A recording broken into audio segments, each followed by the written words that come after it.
অবিশ্বাস্য হলেও সত্যি, এতদিন যে সেমাইগুলো খেয়েছেন তার সাথে এটার কোনো তুলনাই হয় না। রিজনেবল প্রাইসের মধ্যে যারা ভালো মানের একটা লাচ্ছা সেমাই খুঁজছেন তাদের জন্য আজকের ভিডিওটি। বরাবরই লাচ্ছা সেমাই আমার অনেক বেশি পছন্দ, তাই তো আমি মাঝে মাঝে এই লাচ্ছা সেমাই রান্না করেই খাই। একবার যদি লাচ্ছা সেমাই রান্না করার ট্রিক্স জেনে যান তবে আপনার কাছে লাচ্ছা সেমাই সব থেকে প্রিয় সেমাই হয়ে যাবে। আমি কথা বলছি প্রাণের লাচ্ছা সেমাই নিয়ে। জাস্ট একবার ভাবুন, প্যাকেট খুলতে যদি একদম ঘিয়ের একটা গ্রান লেগে যায় নাকে, তাহলে কেমন হবে? মানে কি মনে করেন দামি ব্র্যান্ড মানেই ভালো, কিন্তু রিজনেবল প্রাইসের মধ্যে প্রাণের এই লাচ্ছা সেমাইটা আমার কাছে একদম গেম চেঞ্জার মনে হয়েছে। আর এর স্মেলটা জাস্ট অসাম, একদম প্রিমিয়াম ঘিয়ের একটা স্মেল পাওয়া যায়। লাচ্ছা সেমাই রান্না করার কিন্তু ছোট একটা ট্রিক্স আছে, চলো তোমাদের সাথে শেয়ার করি। আমি প্রথমে 1 কেজি দুধটাকে ভালো মতো জাল দিয়ে অল্প করে নিয়েছি, সাথে কিন্তু চিনি দিয়েও জাল দিয়েছি। যেহেতু আমরা সেমাইতে এলাচি, দারচিনি, তেজপাতা খাই না, সো এটা স্কিপ করেছি। তোমরা যারা খাও তারা দিতে পারো। দুধটা ভালো মতো জাল দেওয়া হয়ে গেলে তারপরে আমি এটাকে ঠান্ডা করে নিব। এখন আমি আমার প্রাণের লাচ্ছা সেমাইটা খুলে নিচ্ছি, আর দেখো কত সুন্দর ঝুরঝুর আর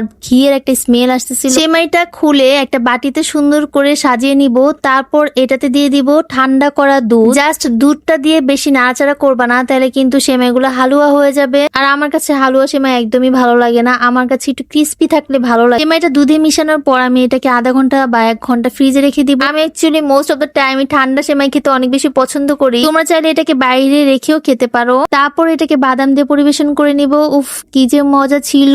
হুট করে বাসায় আসা মেহমানকে ঝুট করে এই সেমাইটা রান্না করে দিলে মেহমান তো একদমই মুগ্ধ হয়ে যাবে। বাদামগুলোকে আমি গরম পানিতে কিছু সময় ভিজিয়ে রেখেছিলাম, তারপর ছিলকা ছাড়িয়ে কেটে কেটে মানে কেচিতে কেটে তারপর দিয়ে দিয়েছি। এটা চামচে যে রাজকীয় ফ্লেভার, সিরিয়াসলি যারা রাজশাহীর খাঁটি খাবারের ফ্যান তারা এই সেমাইটা একদমই মিস করবেন না। বাজেটের মধ্যে সেরা স্বাদের অভিজ্ঞতা চাইলে লাচ্ছা সেমাই মানেই প্রাণের লাচ্ছা সেমাই। একবার ট্রাই করে দেখুন, আপনিও এর প্রেমে পড়ে যাবেন। আপনার প্রিয় লাচ্ছা সেমাই কোনটি? কমেন্টস করে জানাবেন। Thanks for watching, tata.